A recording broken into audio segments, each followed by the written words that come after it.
इस वीडियो में दी गई जानकारी सामग्री गणना की प्रामाणिकता या विश्वसनीयता की गारंटी नहीं है। सूचना के विभिन्न माध्यमों, ज्योतिषियों, पंचांग प्रवचनों, धार्मिक मान्यताओं, धर्म ग्रंथों से संकलित करके यह सूचना आप तक प्रेषित की गई है।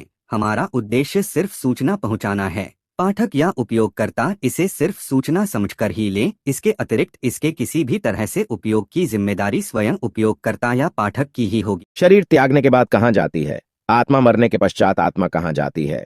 उसके साथ क्या होता है? उसके कर्मों का हिसाब कैसे दिया जाता है? बहुत से अन्य चीजों को गरुड़ पुराण में बताया गया है। कथा को सुनने से पहले वीडियो को लाइक और चैनल को सब्सक्राइब जरूर कर दें। बहुत से लोगों को गरुड़ पुराण सुनने में भाई सा लगता है, अंदर से डर सा महसूस होता है। वह करो पुराण नहीं सुनना चाहते हैं, क्योंकि गरुड़ पुराण में बताया जाता है कि मनुष्य को उसके कर्मों के हिसाब से सजा किस प्रकार दी जाती है। गरुड़ पुराण को सनातन धर्म के 16 बड़े पुराणों में से एक माना जाता है। इसके मुख्य देवता भगवान विष्णु है। भगवान से उनके वाहन गरुड़ में बहुत सारे प्रश्न पूछे और जिनका भगवान ने उत्तर भी दिया है। गरुड़ पुराण विष्णु पुराण का एक हिस्सा है। इसमें हिंदू धर्म के मृत्यु, पुनर्जन्म और अंतिम संस्कार से संबंधित बातें लिखी हैं। गरुड़ पुराण जो मरने के पश्चात आत्मा के साथ होने वाले व्यवहार की व्याख्या करता है।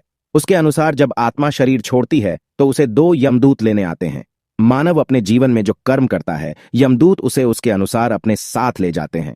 अगर मरने वाला सज्जन है, पुण्यात्मा है, तो उसके प्राण निकलने में कोई पीड़ा नहीं होती है। लेकिन अगर वो दुराचारी या पापी हो तो उसे पीड़ा सहनी पड़ती है। गरुड़ पुराण में यह उल्लेख भी मिलता है कि मृत्यु के बाद आत्मा को यमदूत केवल 24 घंटों के लिए ही ले जाते हैं और इन 24 घंटों के दौरान आत्मा दिखाया जाता है कि उसने कितने पाप और कितने पुण्य किए हैं। इसके बाद आत्मा को फिर उसी घर में छोड़ दिया जाता है जहां उसने शरीर का त्याग किया था। इसके बाद 13 दिन के उत्तर कार्यों तक वह वहीं रहता है। 13 दिन बाद वह फिर यमलोक की यात्रा करता है। पुराणों के अनुसार जब भी कोई मनुष्य मरता है और आत्मा शरीर को त्याग कर यात्रा प्रारंभ करती है, तो इस दौरान उसे 3 प्रकार के मार्ग मिलते हैं।